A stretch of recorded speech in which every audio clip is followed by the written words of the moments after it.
మనము ఈ తీపి కర్రీలో బెల్లం అన్నా వేసుకోవచ్చు, పంచదార ఏదైనా వేసుకోవచ్చు అండి, ఎవరి ఇష్టం వాళ్ళది. నేను బెల్లం వేస్తున్నాను. పంచదార కన్నా బెల్లం మంచిది కాబట్టి కొంచెం నేను బెల్లం వేస్తున్నాను. మనకి కాకరకాయ ఉడికిందో లేదో చూద్దాము. ఉడికిందండి. కొంచెం మగ్గ పెడదాం. ఇప్పుడే కదా కారం వేసింది, ఇంకొంచెం మూత పెట్టి మగ్గ పెడదాం.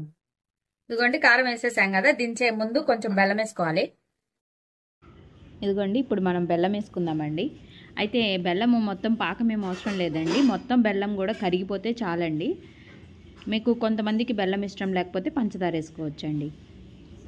స్వీట్నెస్ చూసుకోండి, తీపి తీయగా ఉండాలండి కర్రీ. ఇది స్వీట్ కర్రీ కాబట్టి అది ఇన్ కేస్ ఒకవేళ కర్రీ గనక స్వీట్నెస్ లేకపోతే కంపల్సరీగా మీరు ఇంకొంచెం విడిగా దించిన తర్వాత కుదరదు కాబట్టి కొంచెం పంచదార వేసుకోండి.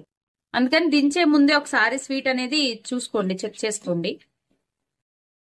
ఇదిగోండి కరిగితే చాలండి, పాకం ఇంకా ఏం అక్కర్లేదు, ఇంకా ఆపేసుకోవడమే. ఇప్పుడు మనం ఇది అయిపోయిందండి కర్రీ, స్వీట్ కర్రీ. ఇప్పుడు మనం దీన్ని ఒక బౌల్లోకి తీసుకుందాం. అంతే అండి, బోడ కాకరకాయ తీపి కూర రెడీ అయిపోయింది. ఈ వీడియో కనుక మీకు నచ్చినట్టయితే ప్లీజ్ లైక్ చేసి, షేర్ చేసి, సబ్స్క్రైబ్ చేసుకోండి. Thank you for watching Sravya's recipes.